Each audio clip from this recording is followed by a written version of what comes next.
And we welcome everybody back here for the iSCAR DeNise Design Series here live, not at Gateway, but at Phoenix Raceway for tonight's event. Glad to get to us in here for this one as we put ourselves into the round of round number 18 out of 20, and the round of another 7 here for this one. My name is Ezeckiel Reyes. And I'm Dewey Schramm. A last-minute track change brings us to the West Coast here in the Arizona desert. So rather than Gateway right outside of St. Louis, we are near Phoenix. So should be an interesting one here for tonight's race. And we'll jump right in to our points here with about 2 minutes and change left in practice. Just like the other 2 series, everybody tied at 7,000, save for bonus points, which Christopher Weil and Cole Williams have from winning last round, and the extra point for Chris for winning a pole last round. So the other 5 drivers here are tied at 7,000, so it's a similar setup again to what we saw in those first 2 races, where with everybody on the same level footing, if you make a mistake now, you're going to vault right to the bottom of the board. Yep, that is right. And I mean, I'm looking at these top 7 drivers. They're just everybody's just so competitive. Schmidt coming out of that P2 at Martinsville. Liam has a Cup Series win. Malachi has multiple truck wins. Poindexter has been consistent enough to keep himself in the top 7 for multiple series. I think he's in the Cup Series as well, the Cup Series playoff. And Cole Williams, we just mentioned about him, he won last week at Auto Club, his first ever Xfinity win. And of course, the week prior to that, won at Watkins Glen's truck race. And of course, the man we all been keeping our eye out of, that number 41 to Christopher Weil, has been in and out on top, and he picked up a victory this week, no surprise, at Iowa, and we'll see if we can do it again here at Phoenix. Yeah, and of course, Hunter Johnson, always one of the fastest out on the racetrack. This is the 1 series he is still in points contention, and so we'll have to watch for him tonight. Of course, you mentioned Carson being consistent all season. We'll see what he can do here tonight. And Liam, William, and Malachi, those are the 3 I think I'm going to keep my eye on as well, because I don't think people are talking about them as much as the other guys left in this chase. So we'll see how everybody fares here over the duration of this race. And we'll look and see how everyone's faring here in practice with just under a minute to go. Parker White currently tops on the charts, and Alec Daffin returning here for tonight, currently 2nd, so a good lap for him. Carson Poindexter currently 3rd on the board, and if this is qualifying, he'd be the highest starting chaser, but of course this is not qualifying, but we'll see how they do when we get there in just a minute. We'll just have to see on how it'll all go. We're going to scoot ourselves to the side and play the national anthem, so rise out and move your hats as we salute our nation's colors.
And we welcome everybody back here live for the iSCAR DeNise Design Series. Currently under open qualifying right now.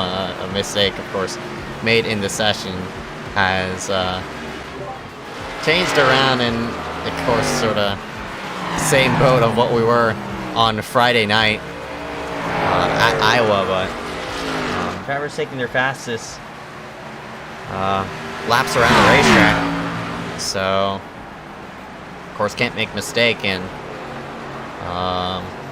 only have 5 minutes to get yourself a solid lap, so and there's no limit to how many laps you're going to log, and you guys logging logging a lap time within 5 minutes is going to be very rough. So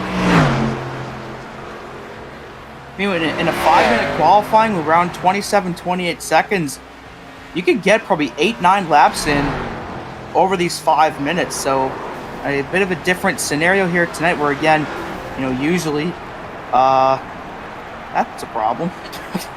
But usually, of course, it is single car qualifying where everybody just has themselves out on the track, but of course everybody out on the track together. So this presents a unique opportunity because, with the way Phoenix is, the straights I think are long enough where you might be able to get a little bit of draft perhaps on the backstretch. What is now the backstretch, or maybe through the dogleg. I don't know how significant it'll be, but it could potentially make a difference, because even a tenth or two could be the difference between winning the pole and maybe even qualifying around 10th or so. Yeah, that's right.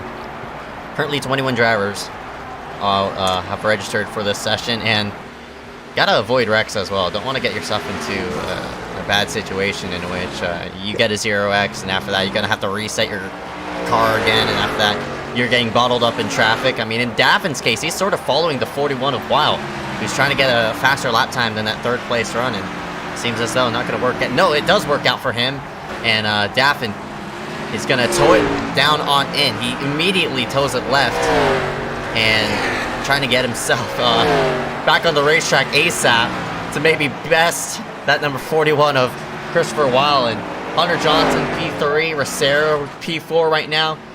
So all this madness going on. I wouldn't say it's how do I say it? I wouldn't say it's chaotic, but it's different. Yeah, I think it's definitely different. I think it's a level of excitement that we don't usually get from qualifying. You don't usually see guys out on the same track together like this during a qualifying session. So it does again present a unique opportunity here for some guys, maybe take advantage of some little draft or whatever. Yeah, and you see, of course, Daffin now has the opportunity to log in one better one.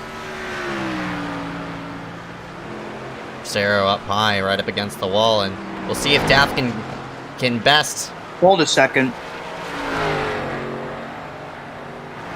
Off the corner. Oh, that's no, not gonna be enough. 0.7 right there. Hunter seems as though he's done with his laps. This is Rosero. He's not going to make it. No, there is a bit of time that they're going to be allowed to finish the lap. So as long as they... Yeah, see, for a split second, I forgot that this is the older Phoenix, and I was thinking that the finish line was at a turn, old turn 1, new turn 4, but that'll be it here for qualifying, as they have to remember this is the older layout of the track. And it looks like Christopher Weil is going to win the pole unless one of these guys can get their last lap. But that's not going to be it right there. But we'll see if anybody else can try to get a faster lap in with the people still on track. And I don't think anybody's going to. So bonus point to Chris for taking the pole here for tonight. So I think that's the first time this weekend, I think, that a Chaser's won the pole. I could be wrong. I don't remember who did it at Iowa. But a critical bonus point to Chris nonetheless, as that could end up going a long way towards trying to get into the Final Four. All right, so they're going to have 5 minutes to get themselves reset for the race here for tonight. So this is the race analysis on the left-hand side of the screen. Track iRacing measures this track at 1.01 miles. Track configuration is oval with the open dog leg. Elevation around 1,000 above sea level, and late afternoon is the setting. Pit road speed 45 miles per hour. 5 tire sets the driver's going to have to manage around. And for the fuel window, we should. I'm not really sure. should see the same fuel scenario play out to see what we saw at Dover, but we should see people pit around maybe 60 to 65. But that's just a pure guess off of my off the top of my head. So we're just gonna label it 60 to maybe 70 for right now. But I'm pretty sure you could definitely stretch the fuel forward more than just that. Yeah, I think the fuel window is going to be a wait-and-see kind of thing where we'll just end up trying to figure out where it is as you see guys come down pit road. Race info on the right side of your screen. Again, roughly a mile in length here at Phoenix. 8 to 10 degrees of banking around this racetrack. And, of course, the famous dog leg that, of course, was paved, I believe, in 2011 that has been utilized since. 125 laps here for tonight, exactly 125 miles. Christopher Weil comes in as the points leader, and Cole Williams, the most recent race winner last week at Auto Club. Yep, that's right. And you mentioned how they paved the dogleg around 2011. The spring race was before the reconfiguration on the back straightaway, and after they repaved the whole entire area. The fall race had it. Yeah, the fall race had it, so it was something different that NASCAR had.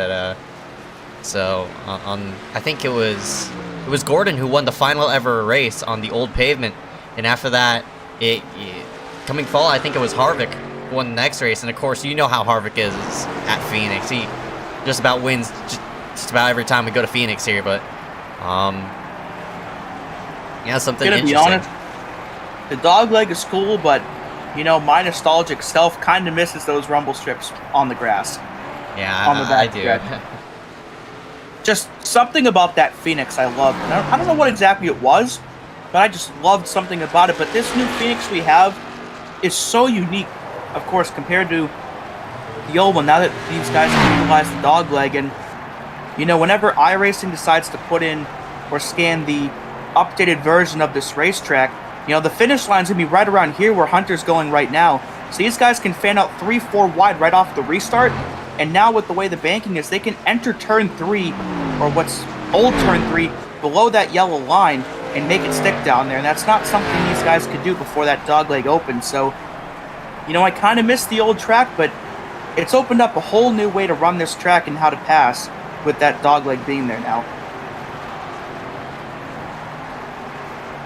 Yeah, that's right. I mean, especially off of restarts as well. You'll see drivers just fling it as low as they can before getting to turn number 3, and it provides for some interesting lines to be played throughout, as well as how these drivers are going to navigate through this 1 mile racetrack. So, still a minute and 15 left to go as we get ourselves situated again. We'll go over our playoff drivers. Hunter Johnson, one of them. That number 12 machine currently sits on top of the board. But Hunter, I think he's been a victory lane here at this racetrack. I'm not sure. It's been a while since we raced here at this racetrack. This is the only series that goes here. And it was a last-minute change, too. He wouldn't have gone to Phoenix at all this season. That's right. So we didn't go here in the ARCA cars either. This is literally a once-a-season trip here. As Cole Williams, look at him currently 4th on the warm-up leaderboard. Again, won last week at Auto Club, 2nd ever league win. So after running a while and not winning, he's now had victories in the last 2 weeks. So we'll see if he can try to cap off this week with a 3rd one, and it'd be back-to-back in this series if he can do it. Alright, so that'll be it for this warm-up session. We'll go ahead and transition ourselves into qualifying here just momentarily. If you're now just joining us here live, iSCAR DeNise Design Series getting set to go green for 125 laps at Phoenix or ISM Raceway. And man, should be a lot of fun to see on how it'll all turn out. Again, the only time we're going to hit this racetrack, so once a chance opportunity right here for these drivers to get the best of them. And as we look at the starting lineup here for tonight, Christopher Weil picks up the bonus point in addition to the pole here for tonight, and he'll be joined by fellow chaser and most recent winner, Cole Williams. Alec Daffin, one row back, and it's the 12, Hunter Johnson, who was fastest in the happy hour session. He'll start 4th. Good run for Daffin in qualifying so far. Micah Rosero won the pole last week at Auto Club. He'll roll off 5th, and Eric Heater will roll off in P6. Sertaj Mon in the number 49 in P7, and Dylan Basin right alongside of him. Running at your top 10 here for tonight, Ryan Kendrick in the 00, and Carson Poindexter in the 21. Still looking for his first ever win here. Rest of the order will be shown on the bottom of your screen. Pick your favorite driver and find those chasers. Hope they do pretty well here for tonight as you scroll through the rest of the field. And looks like Nick Roten will be the last car on the grid in 21st. So a decent sized field, roughly what we had, I believe, last week. I think it was something around 20. I can't remember the exact number. But of course, these field sizes have greatly diminished since this chase started. I think that's a good thing, especially to the playoff drivers. Not a lot of traffic to really work around, but of course, as the rounds progress, the more non-playoff driver traffic that these drivers are gonna have to navigate through. So, I think Chris dropped to the back.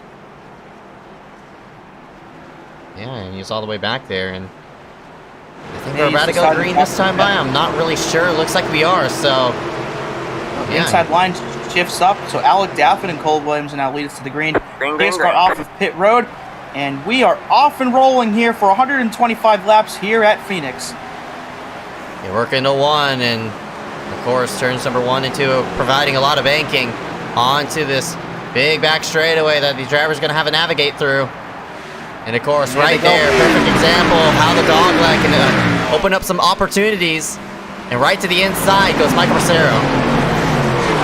Yeah, last week's pole winner at Auto Club already making his way up in his second after starting, I believe, in the 5th spot as lap 1 after starting, I guess, from the pole with Chris dropping to the back. I'm a bit surprised. I guess they can't really run that way bottom apron into turn 3 the way they do in real life now. Maybe that's something we'll see in a potential future update, but I was kind of hoping they might do that, but it looks like everyone's going to be right around that yellow line as Rosero's going to blink out a bit. And side by side for 5th, that is Kendrick and I think Heater out of 4. Yeah, I don't think this driver's going to be too ambitious going into turn number 3. I don't expect that until the later half of the race, in which the track temperature will start to cool down and everybody will get themselves into a better rhythm and seeing a bit of just about 3 wide action as we see one driver, I think, spun it in the background. Looks like Cole Williams is coming into pit.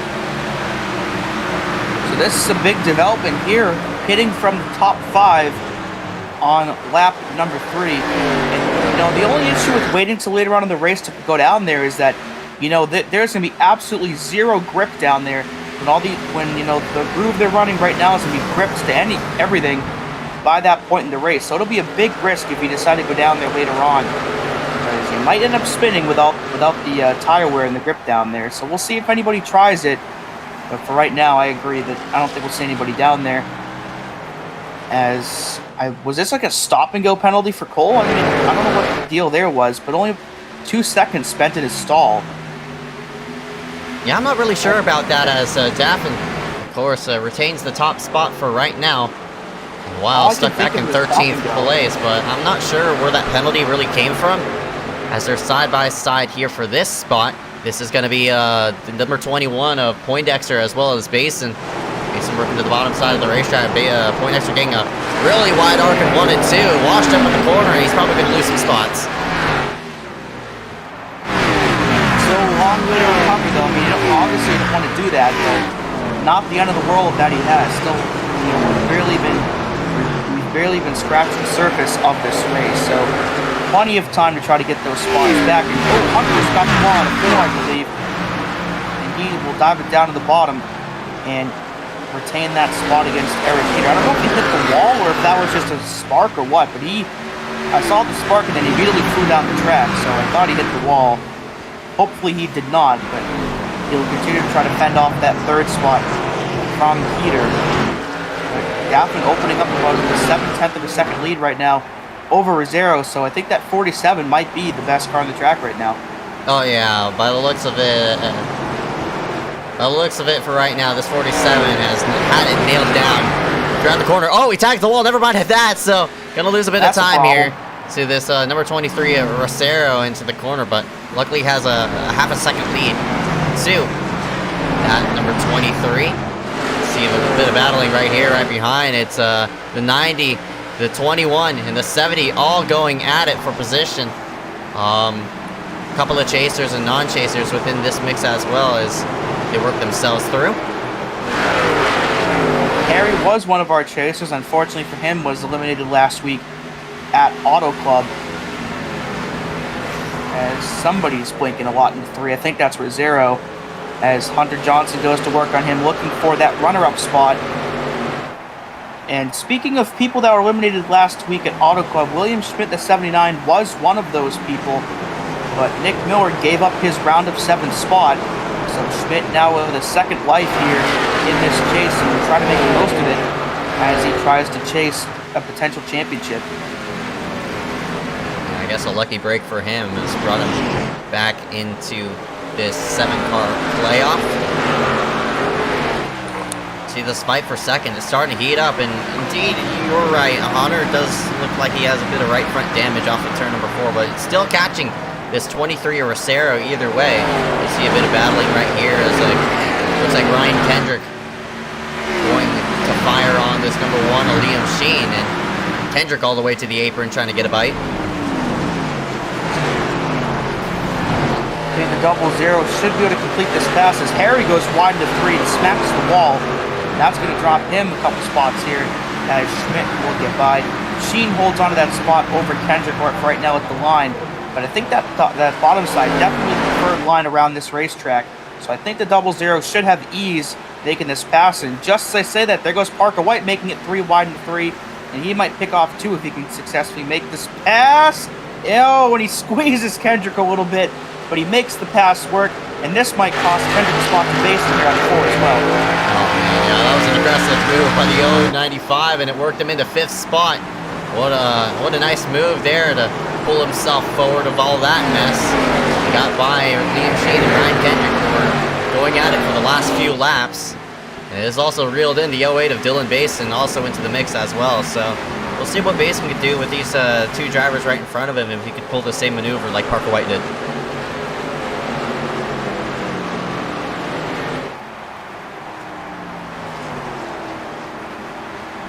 Looks like Rosero and Hunter are starting to reel in Daffin some more. That lead was around 7/10 of a second. Now down to about 2/10 as Kendrick and Basin are side by side once again going into the dogleg as Parker White starting to pull away from those cars he was just battling with earlier. But I think these top 4 are now starting to separate themselves away from the rest of this field. Yeah, so currently it's all for Alec Daffin in this number 47. Rosero and Hunter. Even though Hunter has a lot of right front damage, it's not affecting him by the bit as he uses the banking to get around the racetrack rather than the flat.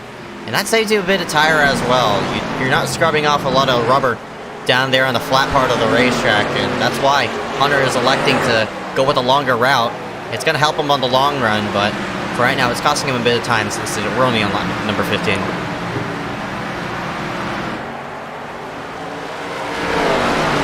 Still a long ways to go, still over 100 laps remaining here. Again, we've barely even scratched the surface so far in this event. As Basin trying to go after, I think, Kendrick once again.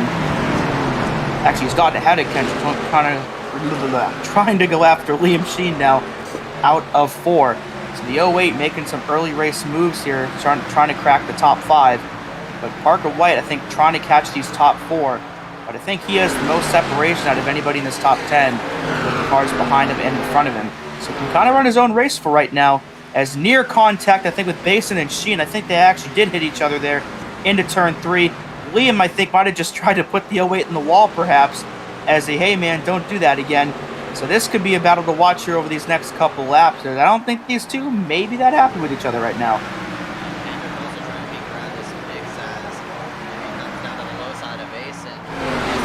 Whoa. Really tight into 1 and 2. Might have let up off the throttle.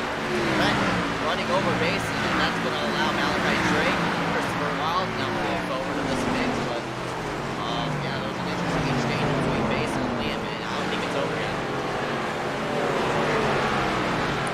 Yeah, I think this is going to be one to watch as Bason's still on the back bumper, that 1 out of 4, as these two start to distance themselves a bit from that 0-0. And into 1, we'll see if Basin gives the 1 the bumper. The answer is no, but he'll have a run here on the bottom into the dogleg. So these two will think will be side by side here going into 3.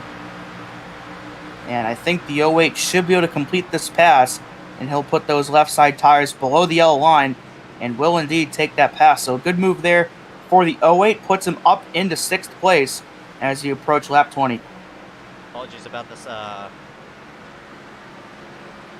the microphone issues that we're having right now. Hopefully we get that resolved and going. But in the meantime of that, you see the battling going on right behind Liam Sheen and Kendrick going right at each other still. But up front, looks like we got a battle for second. Rosero and Hunter might be going at it as Hunter right to the back bumper to this number 23, just about put the bumper to him. He'll run on the, or thought he was going to, but Rosero will put it down onto the dog leg, trying to fend off that number 12. But a battle for 4th here. Parker White has caught Eric Heater in the 28. So now the top 5 starting to separate from the field. And we'll see if the 095 can make quick work of the 28 and try to catch these top 3. But Parker definitely one of the best cars on track right now, as Weil and Poindexter do battle here for P10. And it looks like the 41 will take that spot. But it looks like Chris has picked up some rear end damage from something. So this is something we missed somewhere. I don't know how long ago it was. But the 21 is front end damage, so I think those two may have ended up getting into each other at some point. Yeah, put 1 and 1 together. They might have made contact, so. Second night in a row they made contact. We saw what happened last night at Kansas after that block Parker White threw on the backstretch that forced Christopher onto the apron, and when the 41 tried to gather it up, he came up onto the track and right into his teammate by accident. So unfortunately, the second night in a row, those two teammates have made contact with each other in some way or form. Hopefully that is not a continuing trend, as Schmidt's going to drop 2 spots here to Sartajman and Joe Berge. Yeah, Schmidt got a bad corner. Oh! And the 49 goes up the hill as the 83 really sent it into that corner. And I'm sure Sartaj is not going to be too thrilled with the way that 83 just went to pass him, as Schmidt's probably thinking, oh boy, don't go to wreck each other right now, as Hunter will complete this pass on Rosero, or at least will try to here for second, and into 3. I believe the 12 was going to get it, and will clear here out of 4. Rosero. Oh no, he powered on the high side. You put the oh wow, he's just squeezed him. Man, I thought Hunter was going to clear, but that 23 got one heck of a run up on that high side and got second at the line, and now he'll try to cross the 12 over and take this spot right back. So a great move there by Rosero, and it will pay off though. I think the 12 is trying to squeeze that, or yeah, pinch that 23 as much as possible. And out of 4, we'll see if Hunter gets the same run up top, and he does. So Hunter gets second at the line. So this could be a good battle to watch here, as these two may end up crossing each other over repeatedly. So second goes to Rosero, then it goes to Hunter, and we'll see if the 23 gets it back here on the dog leg. Oh, so close. Rosero right to the quarter panel of this number 12, but Hunter finally clears this 23 and move Hunter into second spot. Now all eyes on Alec Daffin on how he's going to fend off this fast 12. Parker White to 4th. He got by Heater as well. And Heater actually just got the wall there out of 4. So we'll see if Parker can try to catch these top 3. And again, he's one of those faster cars on the track right now. And we'll see how long it takes him to maybe get there, as I think Daffin might be coming up on some slower cars here soon. I think there's somebody up there. That's Cole. Of course, he made that pit stop on lap 3, and looks like he's about to go a lap down soon. I don't know what happened to him or why he was on pit road, but I don't know if he picked up damage somewhere that we can't see. I don't know what the deal there is, but the caution is out here, and Joe Burge in the 83 has gone around in turn 3. So a lifesaver there for Oh, Cole. no! And Carson has significant front end damage. And for the second night in a row, he has been involved in an incident while in the chase. And we'll see what happened here to bring out our first caution of the night. So Burgee and Poindexter racing around each other. And, oh, wow. Okay. I'm going to get another view of that. I don't know if the 21 just straight up hooked the 83 or what the deal there was, but... Yeah, just hooked him. They both have some pretty severe damage. But the 21, of course, I think has the more severe damage with his front end being gone. I think he just straight up hooked the 83 there. Yeah, I'm not sure why the 21 was pinching that hard. Did he get loose there? I mean, or did he just... Or were these two maybe... Or did these two maybe have contact before that we didn't see and that was retaliatory? I can't really say, but that's going to set them both back quite a bit. And as a chaser, you don't want to do that, so I'm just not understanding why. And we'll have to see if that 21 ends up down RPM as a result of that. And with his front end being gone, I'm sure he's going to be. So it might be another long night here for the 21 after what happened last night with him and Weil, as the leaders make their first pit stops of the night. And we'll see who wins this race off pit road.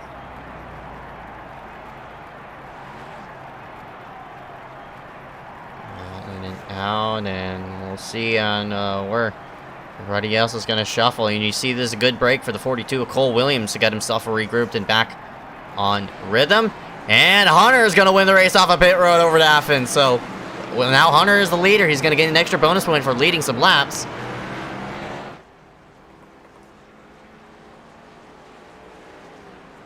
Yeah, great pit stop there for the 12, puts him in front of the 47, and this will give the 12 control on the restart as well.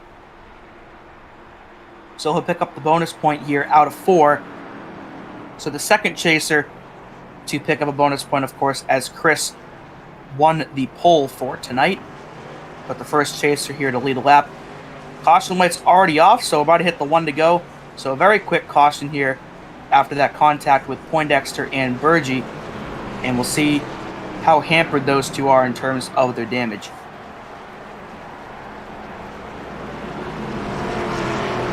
All right. So Hunter in the 12, Daffin in the 47, Cerro in the 23. Top 3 going to be all under a blanket, and with the number 12 regaining the top spot. We'll see on what Daffin will do with him off of this restart. Man, I mean, it was a big return for that number 47 at Alec Daffin. And here he is, just regathering his stride, and it seems as though he's got it, as he's now back to a 6K rating. But he's going to be put up against one of iSCAR's best, Hunter Johnson, as we take the green flag, and an easy jump there by the number 12 will pull him to a 2-car length lead. They're going to be side by side right behind, as well as trying to peak at 3. Look at Basin in the 08 up into 4th. They still make a big move here on the bottom out of 2. They were 3 wide. Rosero's going to block the 08 down the backstretch and move the dogleg. And we'll see if Basin sticks the nose in. Can't quite get there. But that 08 definitely trying to make moves here towards the front. And out of turn 4, I think the 47 will have it at the line with that run on the outside. As one car is slow on the bottom out of turn 4. As Basin makes another move here for 3rd and the 1. Basin might have gotten loose. But luckily, that inside line is going to open up the door for that dog leg to be used. Looks like that damage really is hurting Poindexter. He's back in 15th, and he's already over 3 seconds back. So obviously he's going to be starting back there. He's still in front of some cars right now, but I think that damage, unfortunately, is going to really hurt him here as this race goes on. As Basin, I think he'll finally complete this pass here down the back with Kendrick in tow. But Daffin doing a good job on that high side, trying to fend off as much as possible and see if he can get a run out of 4. The last winner at this racetrack, I think, was the 00, as you see Basin wiggle off the corner and give the position to Daffin. And here comes Kendrick, might peek it down to the bottom. Oh, Basin overshot the corner trying to get to the high side of Daffin. And here comes Kendrick. And Heater also he's also trying to pluck himself through this mix. And it's as wild, well. too. And the 41 trying to make his way back through the field after dropping to the rear at the start after winning the pole. So we'll see if he can get himself up towards this lead as Rosero taps the wall out of 4. 41 up into 7th already. See if he can advance any further here on this next run, as Kendrick will try to clear the 08 out of 2, but can't quite do so, as Weil flings it out of the bottom and try to get by the 28. They're still side by side as Kendrick now powers to the low side, uses those left side tires to grab that yellow line and pull himself forward. Bason's going to have a run coming into 1, but I don't think he's going to have an opportunity to pass him, though. And you see the side-by-side racing right behind. Weil now to the bottom side of Heater, as Heater tries to pinch for that 6th spot.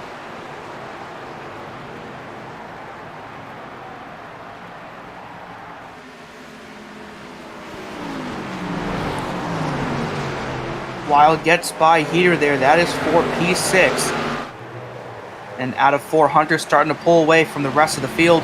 Roughly 7/10 of a second, the advantage between him and that 23, who's having a stellar night so far after winning the pole at Auto Club last week. So we'll see if he can try to get himself ahead of that 12 at some point, as Kendrick now makes a move on Daffin, trying to get 3rd away.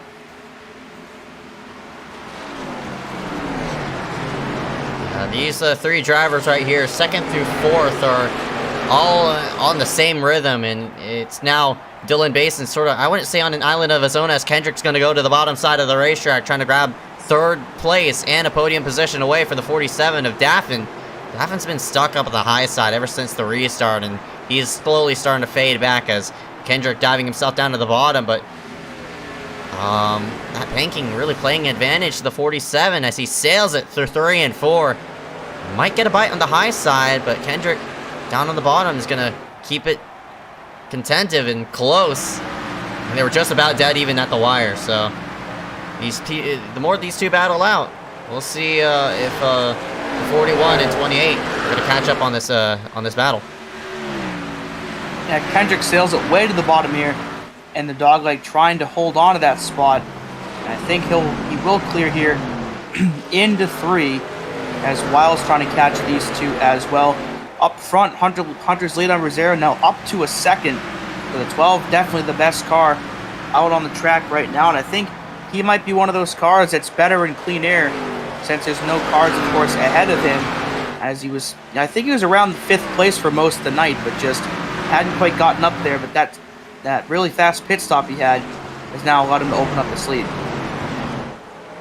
Yeah, not only that, he got a good jump off the restart as well, and it allowed him to pull to that 2nd lead, and he's taking advantage of it now. 0.9 is the gap, now a 2nd over Bracero, so seems as though not a lot of side-by-side action going on right now, with just 16 drivers left on the racetrack, so it's now a question of who's going to get into a better rhythm than the other drivers while this run progresses forward. By the end of it, I'm pretty sure we're going to definitely see some drivers really fall off by the end of this run, and by the next caution as well. Yeah, we're going to see, I think, some varying levels of tire wear. I mean, some guys might be trying to force the issue too much and might be using up more tires than other guys are, but we'll see how much of that is the case, as Daffin now back into 4th after leading every single lap of this race, prior to the caution. See if he can get himself back up there here pretty soon. There we go, got some side-by-side action. It's Parker White now to the bottom side of Heater. He'll pick up that spot. Very easy compared to what we saw with Basin and Kendrick. They were side-by-side for a few laps, but an easy pickup there for Parker White. Now he resides in 6th.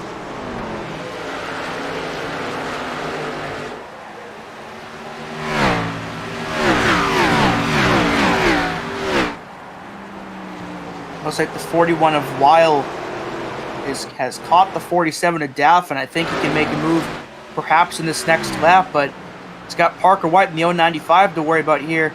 And, you know, the 41 is, of course, not very happy with the 095 right now after that late race block that Parker threw on that 41 last night that resulted in Weil and Poindexter ending up in the outside wall.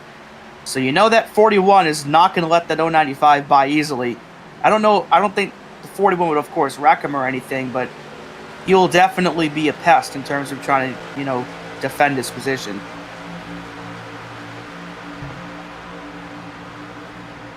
Sarah's sort of leading this train as well. He's sort of setting the tone of what these drivers... Oh! Heater! Straight lines the outside wall, and it seems as though all F4, I'm not sure if that was accidental. I mean, the contact into the outside wall was accidental, but all F4 is out of harm's way. But Heater just straight lined the wall into 3, and I'm curious what happened there. And we're going to look at it here. Goes to the dogleg here and into turn 3. I think he might have gotten a bit loose there, and I think at that point, once he hit the wall, I think he knew he was out of contention and just alt F4'd it. So, unfortunately, his good run has come to an end here on lap 47, and that will shift a bunch of people up a spot. And now Cole Williams, despite that lap 3 pit stop, and was saved by that caution, he's now into the top 10.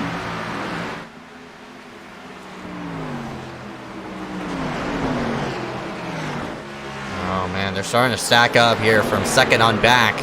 And I think the first move is going to be made for that second spot. And after that, once they get side by side for second, once Kendrick gets to the inside of Rosero, I think that's going to spark off a chain reaction for these 5 drivers who are all in line. They're going to pull out and just about all at once. And now a question of who's going to get the better track position, as Weil arcing it down to the low side, but just filing in line, trying to see on when Rosero's going to make a mistake, trying to see if there's going to be an opportunity to grab second away. And for right now, not one right now, because for Rosero, he's holding strong, but Kendrick and Daffin and Weil, he's just breathing on them. And all this battling has allowed Hunter to pull away, as his lead now over a second and a half on this entire pack. So the longer they do this, I'm sure the more the 12 will continue to increase his lead, as these top, or second through sixth, all in a snake right now as they make their way here into 1. So we'll see if anybody tries to make any aggressive moves, or maybe these guys will just stand pat for a little bit.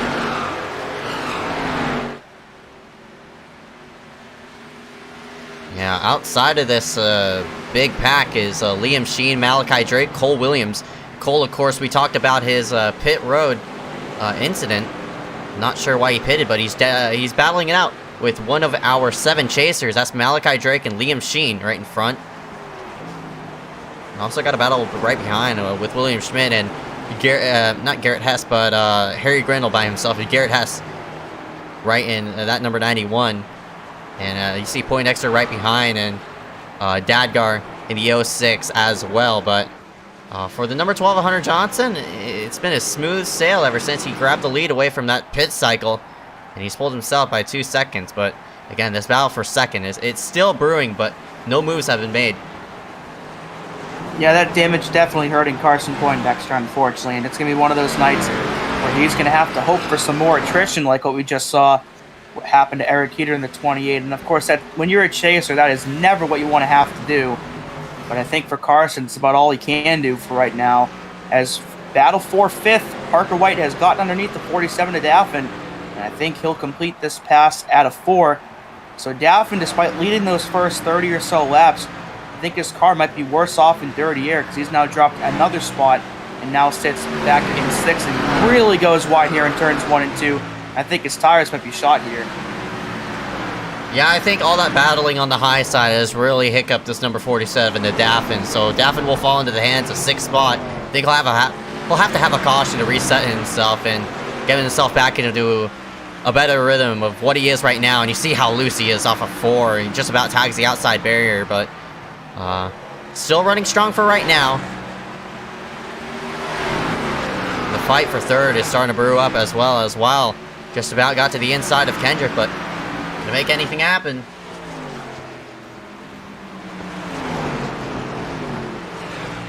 They're starting to stack up. Again, it's just a matter of when these moves are going to be made. How it'll all work for everybody from second on back.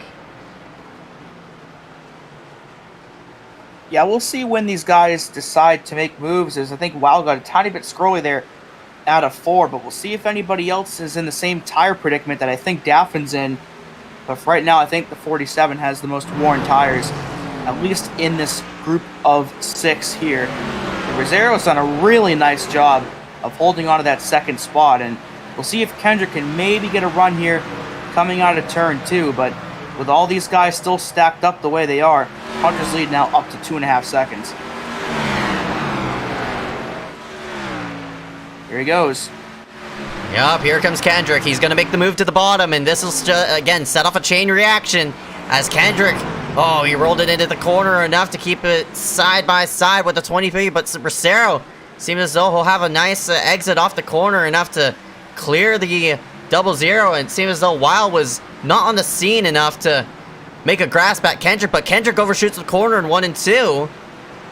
It still holds strong, though, so it all evens out. As we got a wreck in the back. I think that's William Schmidt, and he's going to alt F4. And that is huge for him. And that's going to be a big hit in the points. And I'm going to have to see what happened to him as he makes his way through 3 and 4. Ooh. It's got the wall out of 4, and I think he got wall glued there. Yeah, and just called it. Called it Oh, a day. wow, yeah. Yeah, that's a tough break for him, but that's, I mean, unfortunate as that is for William, Carson Poindexter needs more of that to happen, because now that the 79's out of the race, that's another point that Carson's now picked off, despite the fact that he is still back here with all that damage. So he's now up to 12th, despite all that damage he has. So he's, you know, he's ahead of 9 people right now that started the race. So, I mean, you know, it's obviously not the run he wanted to have, but, you know, may not be all that bad. He's just outside the top 10. But meanwhile, while that happened, Ryan Kendrick slipped from 3rd to 5th as Christopher Weil and Parker White both got by that 00. So now the 41 now back up into 3rd after winning the pole and dropping to the rear on the start. Wow, now to the rear end of Rosero, and Rosero just about washed up the racetrack. I'm not sure if there was contact between those two, but it was close. You see how low the 41's going to drive it into the corner off the dogleg and closes up the gap between Rosero, but Weil overshot the corner in the process. He's going to lose a bit of time to the 23 and also putting those left side tires on the apron. Rosero sideways! Oh. Hangs onto it. He'll keep 2nd for now, but that's going to probably accordion everybody from 2nd on back. And Hunter's lead now 3.5 seconds, so he's continuing to increase that margin. As into 3, Rosero will hang on to 2nd for right now, despite that hiccup there on the last lap. And what I was about to get at before those things happened was, you know, I think the bottom side is definitely the preferred line going into the corner, but the runs that these guys are getting on the top side out of the turns are absolutely insane. So if you're by yourself, your best bet is to probably arc the corner entry and try to enter low and exit high. But when you're racing around guys like this, it might be a bit difficult. But for someone like Chris, if he can try to enter low, maybe fling it up high to 4, maybe he could pass like that. I don't know. But it'll be interesting to see if anybody can try to do that at some point.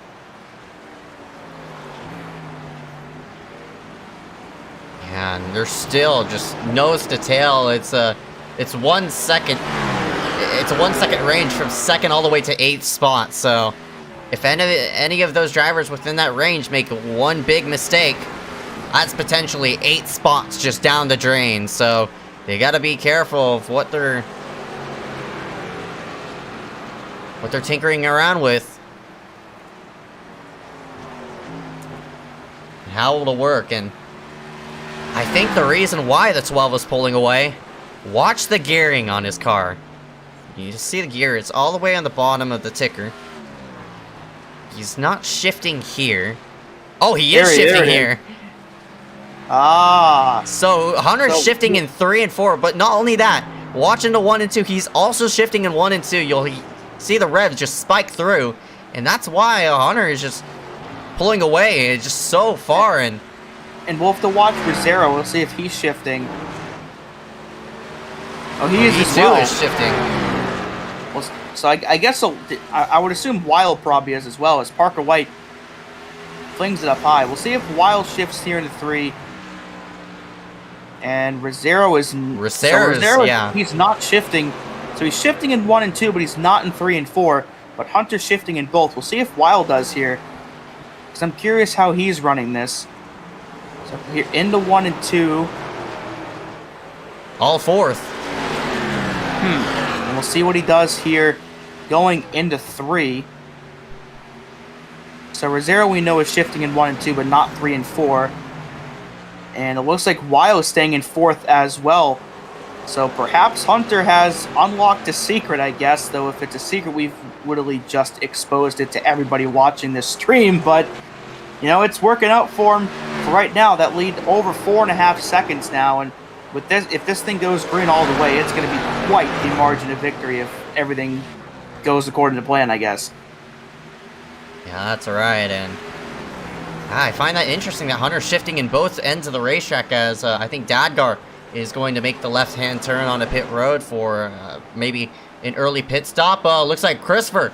That's Parker White is on pit road as well. So from 4th. So an interesting call here. So what this tells me is that these guys cannot make it all the way on fuel, but with Parker pitting now, he can make it to the end, I think. I think the window we estimated was around 60 to 70. So with 56 to go, he can make it from here on out. But for the time being, he's going to lose a lap here as Hunter goes by with his lead now over 5 seconds. So with the 095 hitting pit road, we'll see if this drags anybody else down pit road, whether it be Hunter or any of these guys further back. And it looks like the 90 of Malachi Drake has decided to hit pit road as well. And we'll see who else decides to join these guys down there. And Hunter will not pit this time. See if we have any other takers here as Malachi gets into his stall. Looks like nobody else for now, so maybe a couple of people that are going to try to split the run in half. And we'll see when the rest of these guys decide to make their way down. I find that a bit interesting, and see Malachi now working himself back onto the pit road, but any of these drivers who were in that range of 2nd to 8th, some of those drivers decided to peel off on the pit road for a short pit. And you see right here, it looks like Daffin is going to scoot himself left, and he'll scoot himself onto pit road. So Daffin's going to pit 42 laps into his run, and that'll leave him just about 54 laps to go. So I think this is his only stop that he'll take, most likely. And Poindexter with Parker White and Malachi Drake pitting. He's now into the top 10 despite all that front end damage, but he's at risk of going a lap down soon. He's only about 2 seconds ahead of Hunter right now, and is now in 9th with Daffin on pit road. So, I mean, obviously this top 10 is at least temporary until these green flag stops are complete. But if Carson can get a couple more people to maybe retire from the race, I mean, he could end up walking out of here with the top 10 despite all that damage he has. So, again, obviously not the night he was looking for after that contact with Burgee, but you might be able to salvage something decent here out of it. Just have to see as more drivers hit pit road. As Weil, that's in. Sheen looks like he'll make the left turn on the pit road for 4 tires and some fuel as well. So I'm curious to see if they're trying to make up the gap between Hunter. That 4-second difference, and here it goes. Hunter will hit pit road. No! The caution comes out as soon as he enters. Oh, no. And I think he's going to get a black flag because of that. And that's going to trap Daffin a lap down, I think. And we'll see what the caution was for, but the caution a caution coming out during green flag pit stops is the absolute worst case scenario. And unfortunately, that has just happened, and it was Daffin spinning out of turn 2 and goes down and hits the inside wall, and he just made his pit stop, and looks like he's all tap forward out of the session. So that's another spot now for Carson, and that's really too bad because he dominated the first part of this race before that first caution. Unfortunately, he ends up being the cause of the second one. Hunter's probably going to have to get that cleared. I mean, he had no choice to go onto pit road. I mean, he couldn't veer it right because the inside wall was there. Yeah, he was committed at that point, and if he had made a right turn when he did, he would have probably stuffed it into the barrel. So you can't blame him at all for still going down pit road, but this will drag everybody else down onto pit road, and that was a saving grace for Carson because he was about to go a lap down as well. And I believe the free pass, I want to say, went to Weil. I think it went to him. But I don't know who else will be trapped a lap down. I don't know if anybody is. Because I know Hunter was still the leader at the time of the caution, but it'll be a miracle if no one gets trapped a lap down from that.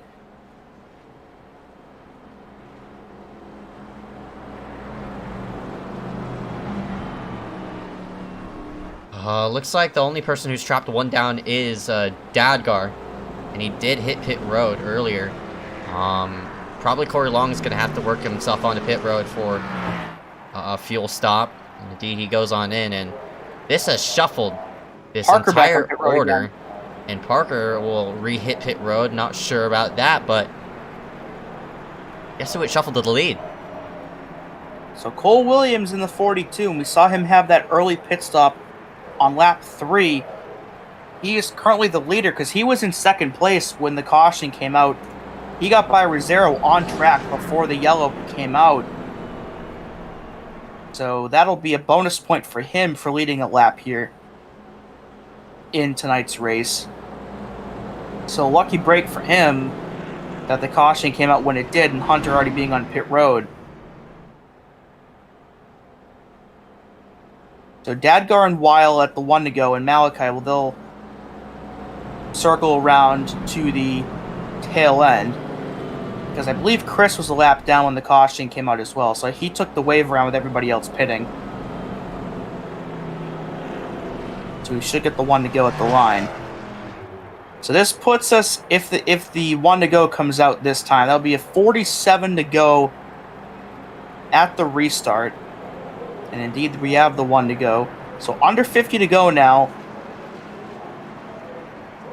And there go the cars at the tail end. So looks like Cole will lead us to the green. Rosero in second. Kendrick third. Hess fourth. And Grindle in fifth. So I don't know if the 91 and the 70 have come down pit road yet. But they're in the top 5 for right now. And if they have pit, then now is a very good timed caution for them. Yeah, so Cole shuffles to the lead. Hunter is going to be all the way back in 6th. And man, Hess is now in 4th. Kendrick in 3rd. Rosero in 2nd. And all these drivers right behind just flinging around for the wave around. They're gonna be able to catch up on the tail end before. No, never mind. They're not going to be able to really catch up. Green flag is out. Sort of a miscued restart, and look at all these drivers right behind who are sort of fanned out. They are not going to have the track position to maybe make up some spots. That was a weird restart. But that was all off of those wave arounds. So Hess drops to the back quickly. I wonder if he was clearing something, because of course I think Garrett is in-race adminning tonight, so he might be trying to multitask here. So he'll drop already back into 8th place. Carson currently in 7th right now with all that damage. We'll see if he falls further through the field as Hunter tries to go to work on Grindle for that 4th spot as Parker flings it down on the dogleg trying to get by the 12. Yeah, so we'll see what kind of speed Cole Williams has up front. Mercer keeping 2nd spot as now met up with Kendrick yet again. And here comes Hunter. This is for 4th. And he'll sail it down into the dogleg. Grindle's going to stay up there. And I think he might be letting... Or no, he's not. But into 3, Hunter will get that spot, I think, regardless. We'll see if the 70 gets a run off the top, but looks like he won't. So 4th place goes to the 12, and here comes Parker trying to get 5th away from the 70 as well. So now Hunter works himself into this position. He works himself into fourth. Now can he crawl himself all the way back to the lead? Williams has already pulled himself by half a second. And what a win it would be for the 42 from having to stop on pit road under the green flag condition to winning. Would be one heck of a comeback. But he's doing it so, and now he's pulling away from this number 23, Michael Bracero. And if he does so, it'd be back-to-back wins as he won at Auto Club last week. So back-to-back series wins potentially if he could do it. As Kendrick goes for second on Bracero into 3, he'll dive it in down into the bottom, but can't quite make it stick down there, even though he put those tires below the yellow line. And Bracero will hold on to that spot for right now. That 00 definitely charging up there, trying to get that spot away. But Hunter not that far behind him either. I think Hunter is the fastest out of this whole entire group as Kendrick will try to shove it to the high side. He'll get tight, and we'll see if the 12 is going to have an opportunity to maybe pass here, but looks like no.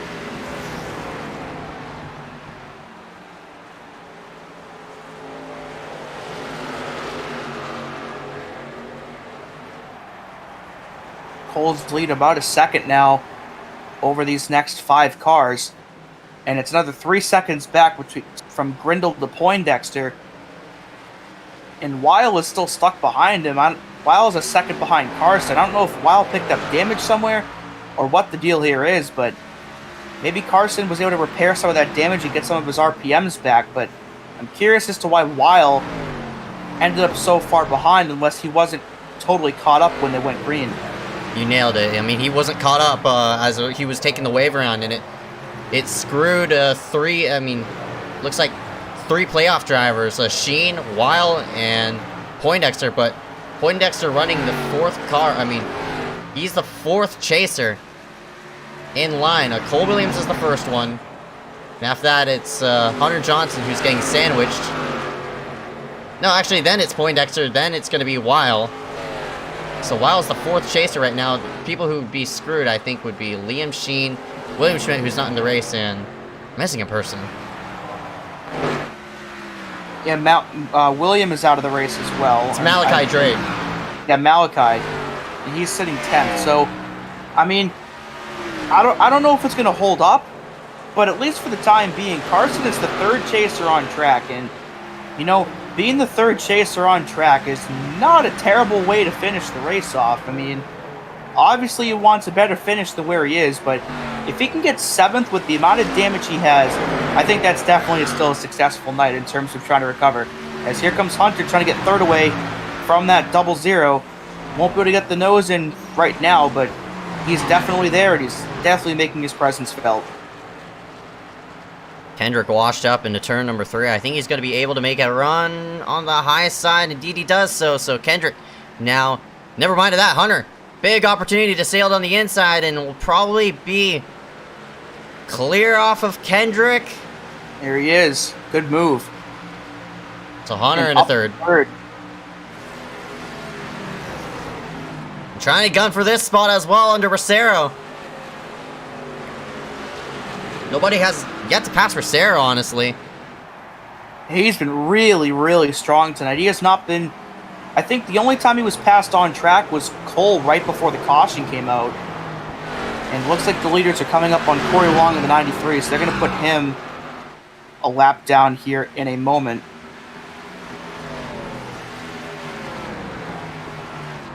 Yeah, and you see that's Corey Long going himself to the apron. Hunter putting the pressure on Bracero, trying to weave him into a mistake.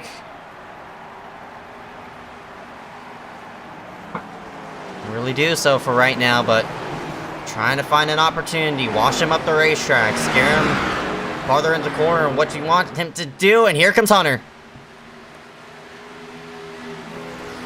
Probably gonna have to sail it into 3. I think he's got it. Bracero's gonna have a run up on the top, but I think he's got a good shot here out of 4. If they can go, if they're side by side into turn 1, I think Hunter's got a good shot at getting it. And indeed they are, and here he goes. Oh, Hunter overshot the corner. I think Bracero's still going to be there. And it looks like Kendrick's also trying to follow through with this mess. So Hunter by Bracero finally. And it's 1.4 the gap between himself and Williams. Now what will Kendrick do with Rosero? But now the question is, did Hunter burn up too much of his tires trying to get by these guys that he may not be able to get to Cole? Or did the vice versa happen? Did Cole burn up too much of his tires trying to stay in front of all these guys? That remains to be seen as Rosero drops another spot here to Kendrick. 3 wide! Yeah, 3 wide into the dog leg as Parker goes all the way down to the inside wall to try to get a run here into turn 3, and it will work. So a good move by Parker White puts him in front of Kendrick, and we'll see if he can get in front of Rosero out of 4. I think he's going to. So a great move there by Parker will net him 3rd at the line. Yeah, man, that's the same move that he pulled at the beginning portion of the race to make it 3 wide off of 2. He made it work, and Kendrick has to be banging his wheel, very frustrated. Still can't get by this number 23 Rosero. I think, Rosero finally gets tied and Kendrick goes by, but Rosero's going to try to cross him over.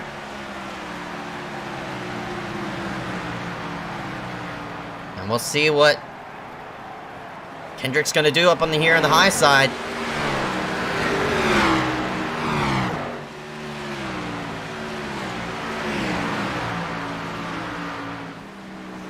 And Rosero blinks out just a bit.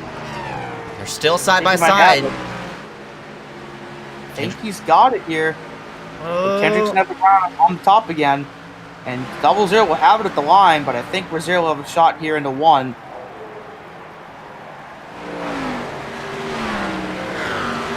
Still knocking on the door. Kendrick looks like he washed up there. And the gap is closing between Williams and Johnson as well, so this battle for the lead isn't over for Cole Williams. Johnson's closing, and Rosero still side by side with Kendrick.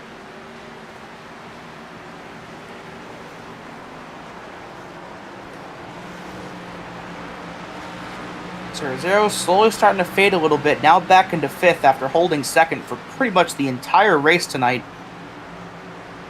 And that gap now between Hunter and Cole, now under a second. Now just about 0.8 of a second is the gap now between those two cars. As Corey Wong has been put a lap down here by our... Oh, no, that's Hunter. That my mistake there. Similar colored schemes. I thought we saw Corey somewhere, but that is indeed Hunter trying to catch our leader. And has 27 laps to try to do it.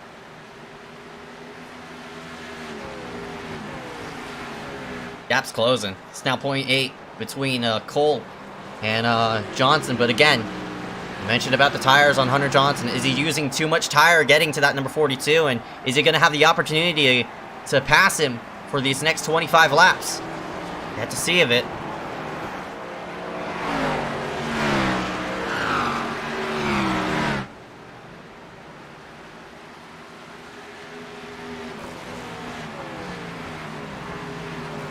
Hunter's there, and I think he's definitely catching. So 26 to go at the line. Definitely doable in that amount of time. Weil has gotten by Poindexter for 7. So Carson's still sitting in 8th, but he's got Malachi and Garrett right not that far behind, so Carson might drop 2 more spots here in these next couple laps. As Hunter had, I think Cole gained a second or a 1/10 of a second back. It was down to 0.8 now, but almost a second again. So I think Cole was gaining a bit of time back. So maybe Hunter did burn up some of his tires, or maybe he's trying to conserve, make a bigger run, maybe with perhaps 10 to go.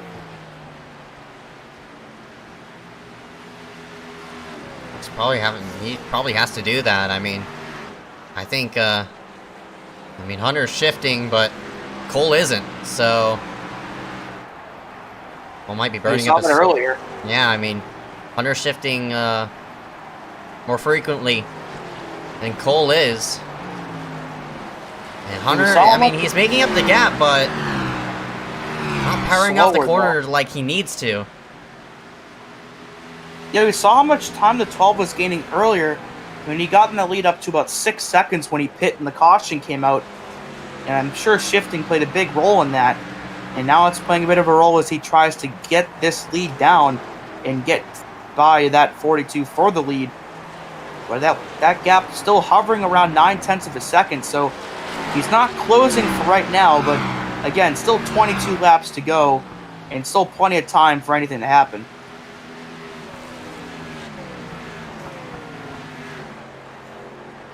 Still, the gap is 0.8, and that has to be very frustrating for Hunter. Not being just about screwed off of that pit stop, and for Cole, the total opposite. Goes from just about dead last to first. That's Corey Long back on pit road. Hunter's gonna have to do all he can to grab this away from his 42. And Hunter, I mean, he's getting the center off like he needs to, but I mean, downshifting is costing him some speed on the front straightaway. Yeah, and that didn't hurt him a lot when he was out front, but I think that could be a bit detrimental now that he's trying to catch someone else. But we'll see if he can still do it, as we're going to get 20 to go at the line. As Cole is coming up on a car, I believe. And somewhere in this process, Liam Sheen went a lap down. I don't know when that happened, but he was lapped at some point. And he's not going to be the free pass. I don't know, he is the free pass for the time being. So he needs a caution to come out if he needs a decent finish at this point, sitting there in 11th.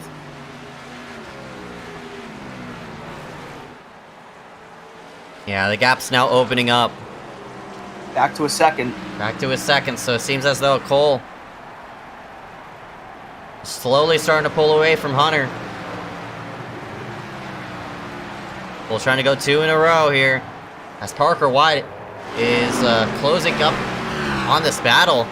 So if Parker passes Hunter, now they'll bring in Parker into the picture on where this all goes. As Darius Rez Dadgar playing a lap car role.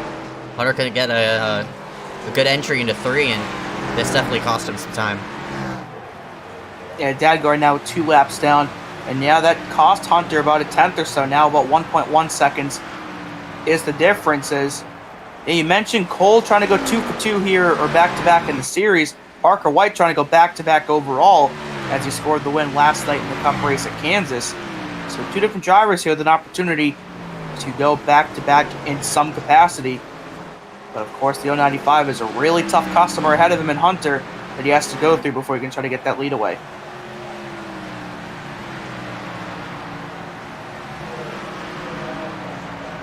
$17 laps to go. Still a lot of time to be made up.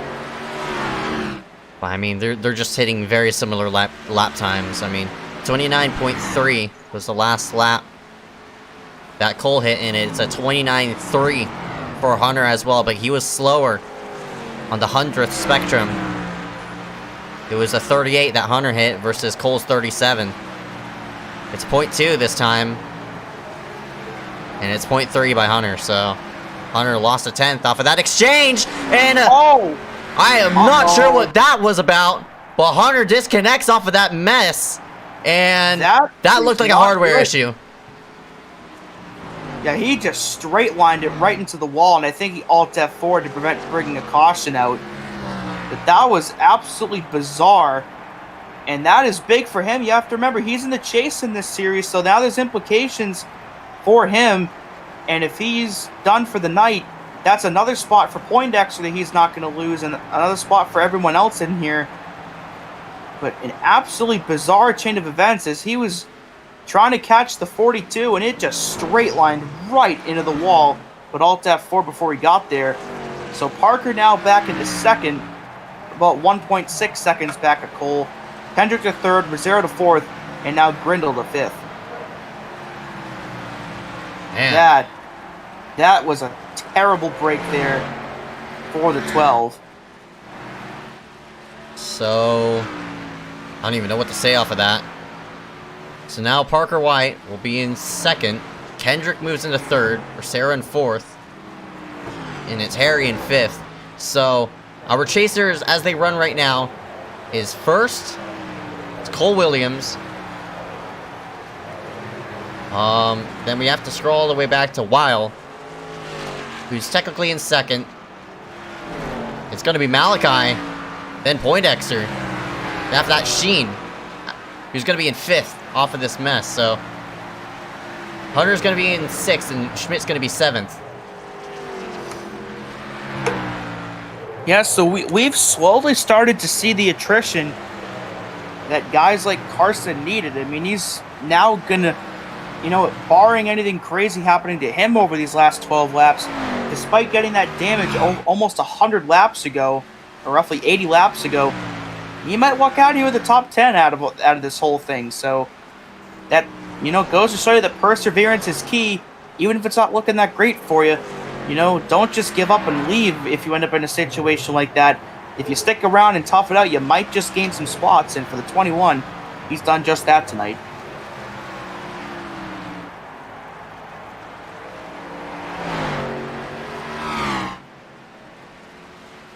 Oh, man.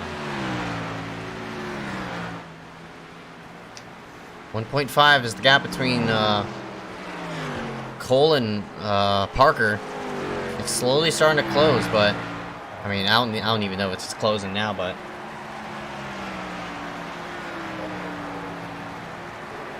10 to go now. As Cole tries to win back-to-back races, scored his first ever iSCAR win in the Truck Series at Watkins Glen 2 weeks ago, got his second league win last week at Auto Club in this series, and now trying to go 2 in a row here in this series. And if he does, he'll be set up really, really nicely for next week as he tries to advance on to the Final Four. And he's been up there in points all season. It was between him and Josh Patterson for the points lead for the good first 10 or so races of the season. Patterson faded a bit come chase time, but that 42 has stayed consistent and has been up there for the duration of the season, and is now just 9 laps away from setting himself up really nicely for a Final Four bid. now the next week's race of next week we're gonna go to, I think, it's next week's race. It's Pocono. We're gonna go to Pocono next week, and that's gonna be something. That's a very, I wouldn't say very similar racetrack like Phoenix. I mean, there's very much a definitive groove around Pocono as well. So who knows who's gonna shuffle off this off that mix? But you see this battle here for looks like Liam. I forgot. There's a lap down. Garrett Hess in the mix of all this. Yeah, Hess from Poindexter. This is for position. Liam is a lap down. Has been there for a while. So the 21 needs to try to fend off that 91, because that's a valuable point that Carson needs to hold on to. But Carson, I think he has semi-decent speed. I mean, I think these three are all about to get caught by Cole here soon. But he's not as off pace as I think he thought I thought he was. Obviously still not top 5 speed, but in contact between Corey Long and Liam Sheen, and the one's going to spin, and this is going to bring out a caution with just 6 laps to go. Wow. And Parker White almost hits the one, and this is going to flip everything on its head, and for Cole Williams, that is the absolute last thing that he wanted to see. Oh, no. Yeah, Corey Long and Liam Sheen are both laps down. Corey is 16 down and Liam is 2, but they make contact into turn 3 as Liam and Carson are trying to get by the 93 and into 3. I think Liam might have cut down a little bit. I'm not really sure, but the one goes around and... Oh my. Boy. And there's Parker almost running into the one as he's trying to get it going again. That was an interest. I don't know how to call that. I mean, Corey just holding down bottom, but I think Corey misjudged turn 3, but Liam trying to come down, expecting to clear that number 93 into the corner, and they made contact. So that was just a horribly timed racing deal, I think, and that's going to bring everyone down onto pit road. We'll see if anybody stayed out. I don't think anyone did. I'm curious if anybody's going to take 2. I mean, it's Phoenix, so it's a short track. I think And 2 tires is it's a viable call. And it's only a 2-lap sprint. It's not like we're going for... Kendrick takes 2. Oh, boy. And Weil takes 2. Oh, my. So Parker to 3rd. Cole lost 3 spots in that exchange from 1st to 4th. So Kendrick and Weil are going to gamble by taking 2. And this is a really viable call to make because you only have to go 2 laps. This isn't like a 15 or 20 to go caution. This is literally a 2-lap sprint to the finish. And I think this could definitely work out for one of those 2. But if we end up seeing more than one green-white checker, then things get a bit messy. But for right now, this has set both of them up real nicely. And for Weil, it'd be big because he won the pole and never got back up to the front again. But it's a big opportunity to now.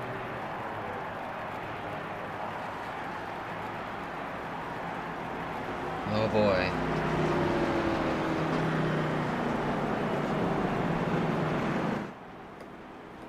So, I mean, Kendrick has nothing to lose. He's trying to go for his first iSCAR win this season. It came at this racetrack, by the way. It secured him into the Final 4 last season from this win. And for a while, though...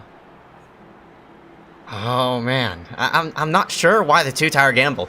I would play yourself safe and just slap on some 4.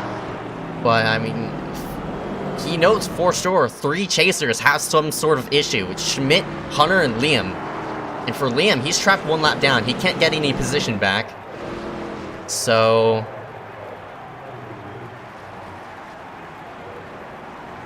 if you were to take 2... to win this race, you have to be the leader. And get a good jump, but...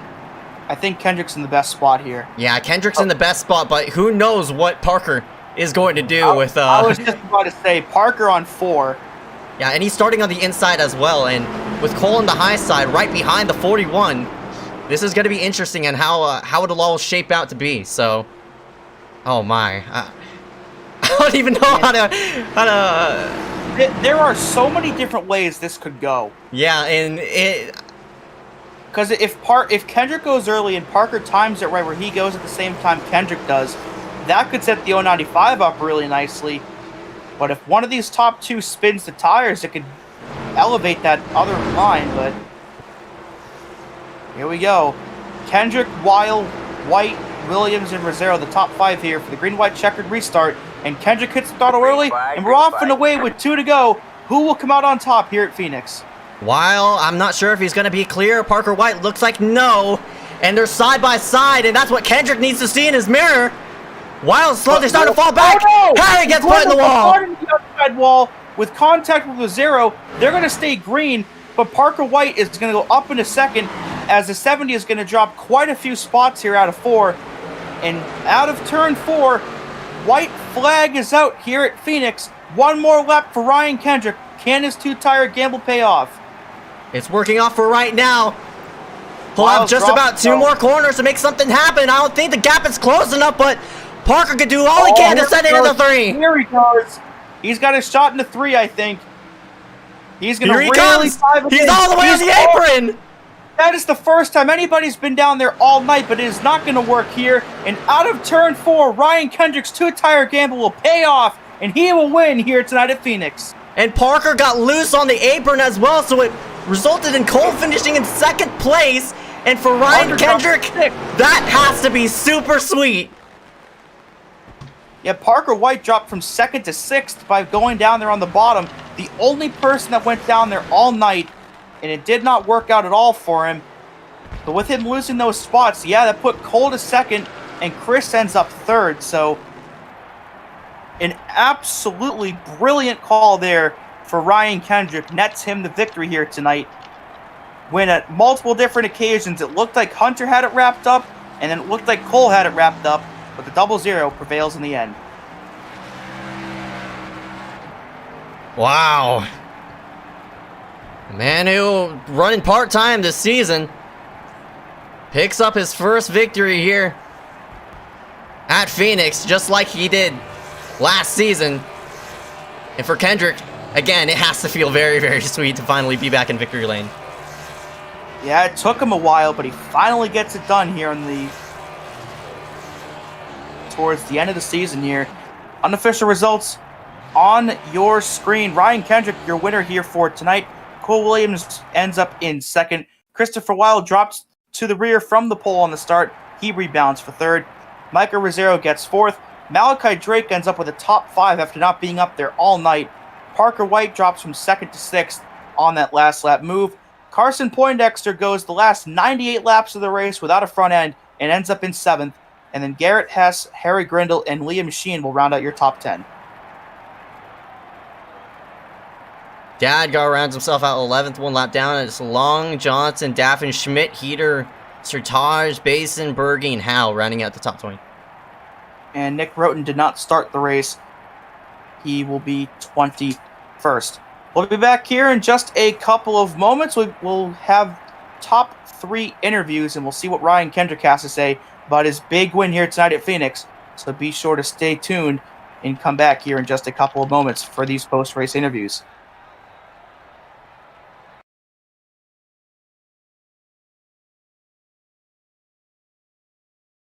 Dale Earnhardt, defending champion, a man who has won here at this racetrack.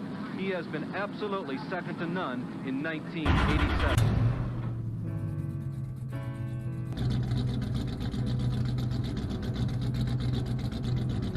Dale Earnhardt is on his last lap.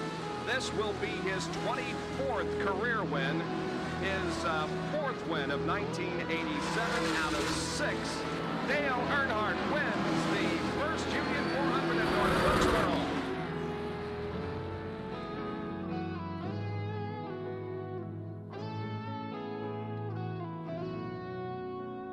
Everyone's wondering what can stop Dale Earnhardt. He's on a roll, 4 wins and 6 starts. I mean, is there anybody can handle you?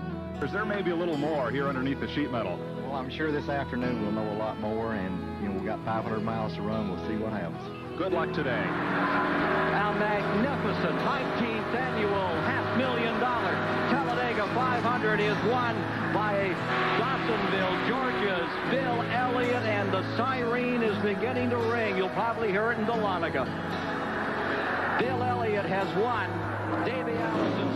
Elliott now getting a challenge from Tim Richmond, but he closes again right in behind Earnhardt, coming down off turn 4. And Earnhardt loses it, goes on the grass, comes back, and Elliott goes inside.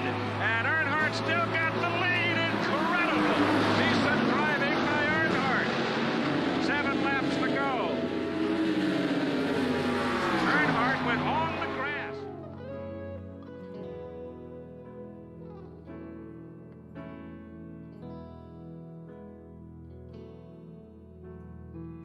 Dale Earnhardt is reminding Mr. Elliott, you make one mess up like that, and I might get through.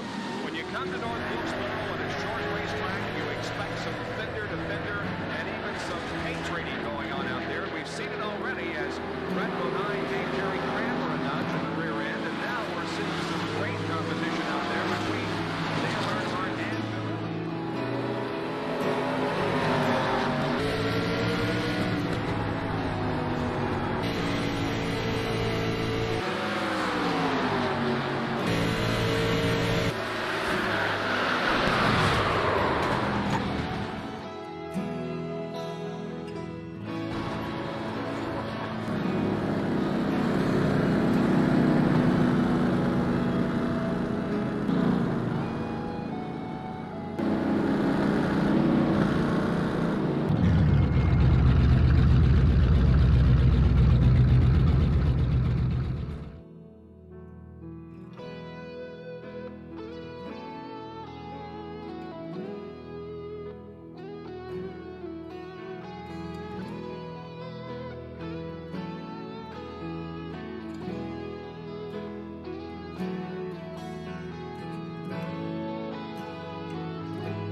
And we welcome everybody back here live for the iSCAR DeNise Design Series. An interesting end to the race, which was fairly clean for most of it. But man, I don't really know where to start for that, because we have a first-time winner this season. I mean, not this season. He's been in victory lane before, but for Ryan Kendrick, first time he's in victory lane this season, and we'll go ahead and drag him into the booth here for this one. And first off, Dewey, what a interesting race here tonight. This is the last race we're going to be running in this I wouldn't say tire model, but on this The current build, at least. yeah, the car and build. So The highly anticipated build comes out this week, so I mean, there's going to be quite a few adjustments that I think are going to have to be made here for these drivers as they get their way into the Final Four cutoff. So that could really turn some things on their head. But in the end, Ryan Kendrick prevails here tonight after that two-tire gamble pays off. And we'll drag him into the booth and see what he has to say about his victory here in tonight's race. and we'll go ahead and drag him into the booth. Ryan Kendrick for his first iSCAR win of the season, and man, what a way to pull it off here tonight. Kendrick, man, congratulations. What a gutsy call there on that final caution. You put yourself in front, and that was the call, and all you had to do was weave it around for two more corners, and Parker White tried to send it on you. Unfortunate for him, it just didn't work out, and you ran yourself out in victory lane, man. Congratulations. First thoughts? Yeah, it's been a kind of a disappointing season compared to last season. So at this point, I just really wanted to try whatever I could to get a win tonight. And I knew when Phoenix was on the pole or won the pole, I knew I had a chance at it because this is like my best track. And so, yeah, I just had to try something different there at the end. And not only that, you mentioned about how this is your best track. This is the second time in a row you've been in victory lane here. Of course, last season, here at this very racetrack, you picked up your, I think, your only victory here tonight. Your only victory last season in this series, and to pick up one here tonight, replicating what you did last season. How does it feel? It feels pretty good. You know, last season here, I beat Aaron, which was probably one of like my best moments I think I've had. And then here holding off Weil, Cole, and Parker for that last restart. I think that was probably just as hard. All right, bud. 10-4. Congratulations on your first win of the season here at Phoenix. Before I let you go, any sponsor want to thank you for tonight? Thank you guys for broadcasting, Proximity Racing, and yeah, that's about it. All right, bud. 10-4. Ryan Kendrick rounds himself out in victory lane. Go ahead and see you coming in next race, bud. All right, see you. Go ahead and track in the 42 of Cole Williams into the booth. Hey, Cole, got a copy? Yeah. Man, I think you had that thing wrapped up with about 6 laps to go, and unfortunately that late race caution came out. But thankfully for you, you were still able to rebound for second place. How's the car out there overall tonight, bud? Yeah, the car was nice. A lot of things have happened tonight, and I guess you use this as a platform to share kind of a little bit of just what went on. Obviously, first of all, with an open qualifying, I know that was a mistake, but that was just a mistake. So we had open qualifying, and then there's we got an unrightful EOL. We did at least half the field at Iowa did the same thing. It didn't get EOLs or penalties, and then me, Chris, and Sartaj received penalties, which was for the same thing in the same open qualifier. So we just went by the logic that, okay, if it's open qualifying, the rule is off. So that was a total inconsistent EOL, and I know that was me and Chris were protested to get a 25-point penalty against us. I hope that stays consistent, obviously. But we were able to, I didn't want to serve my unrightful penalty, but I kept it smart and definitely served the drive-through. We served that. Then obviously there's going to be at least a caution, so we were able to stay out there, drive away from the lead pack, and then get a caution. Then from there we were just trying to make up lost ground, and then we were just trying to gain our time back. The car was driving obviously great. We were really good on the long runs. Wasn't really burning them up, but it was still fun to drive. Love to drive at Phoenix, especially the B car. We were racing. We got the caution where we needed it and got our track position back, which we should have had at the start, but nonetheless we got it back. And then from there we had some of our close competition after starting towards the back after having to already pit. So basically from there we had a pretty big advantage, and then we were really good towards the end of the long run. Really good speed in my immediate race 42. We were flying towards the end, just trying to get to the end, and then obviously just contact was made.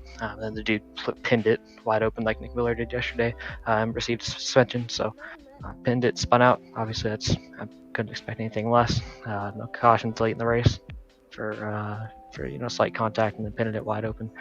So then we pit. I knew someone was at least going to do 2 tires, but someone did 2 tires. The 2 people did 2 tires, and then we had a bad stop. Parker was able to get out in front of us. I pretty much feel like that's what pretty much costed everything, was not being the first off pit road in 4 because I wanted to be on the inside. Because I knew at least someone, like I said, at least someone was going to do 2 tires. And I mean, obviously it worked. And of course, Ryan and Chris were able to gain a lot of spots and obviously get called to them. I was thinking about still doing 2 to kind of defend from that, but I felt like, well, what if everyone else does 4 behind me and then I just put myself as a sitting duck and get past? So we were I just wanted to take the easy route, take 4. And obviously Parker tried to do a crazy move on the inside there and clear, and that failed. We were able to get P2. And that's nothing to be ashamed of, especially after all that happened tonight. We had great speed just all around. We were able to fend off some of the guys hard charging from behind and take on P2. Yeah, P2, nothing to be ashamed of course, after the up and down night that you had. So sitting pretty going into next week. So what are you going to have to do in that next week's race to get yourself into the Final 4 and compete for a championship here? It just depends on really the outcome of the night. If we end up getting 24 points or whatever docked, then it's pretty much over. If that doesn't happen, like obviously it shouldn't, but if we just keep the point system or the points how it is right now, I mean P2 basically, I mean Ryan's in the playoffs, Chris in the playoffs. I know Malakai's in the playoffs, so I know that's going to be those 3 guys in the top 5. So we're basically going to be second going into. I think we're going to.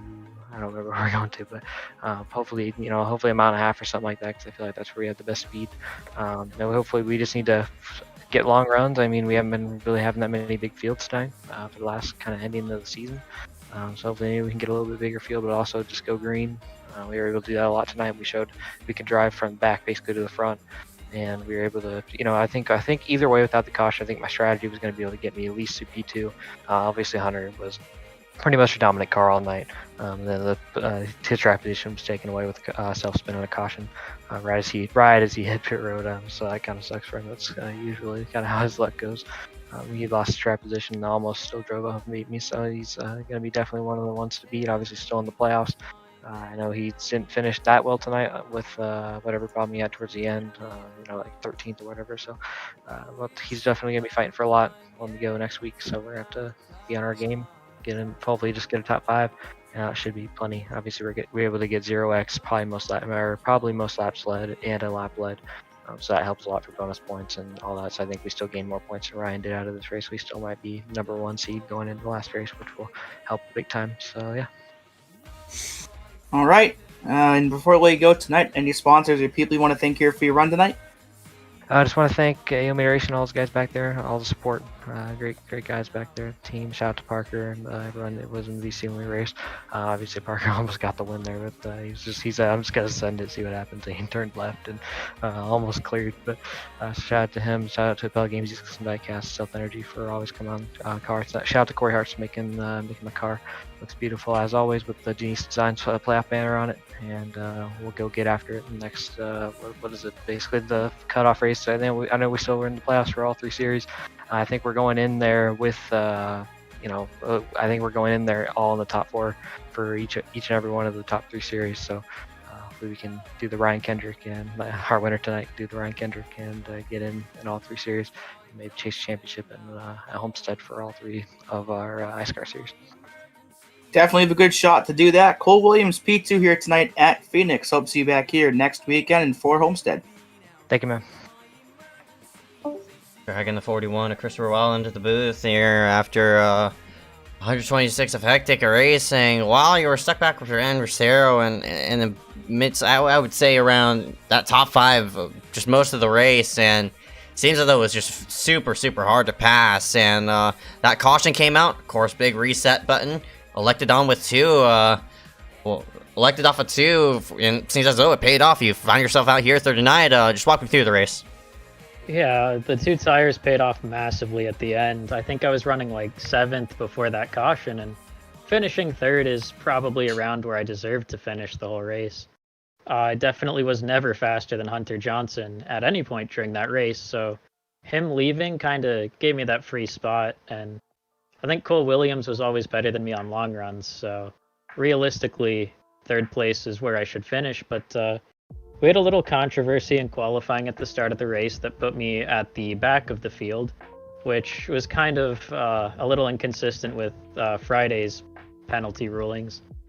But even with that, I still drove up through the field. I got to 3rd place before that caution came out, but as soon as I'm leaving the pits, I see Daffin in my mirror spinning, and I'm on the radio calling him an idiot. Like, it's so stupid that he ruined... I say ruined, but he impacted so many playoff driver races by him just being careless and spinning, trying to get everything he could in a race that really doesn't matter for him. But even after that, I still was able to rebound, even taking the wave around, and the 2 tires at the end saved my race.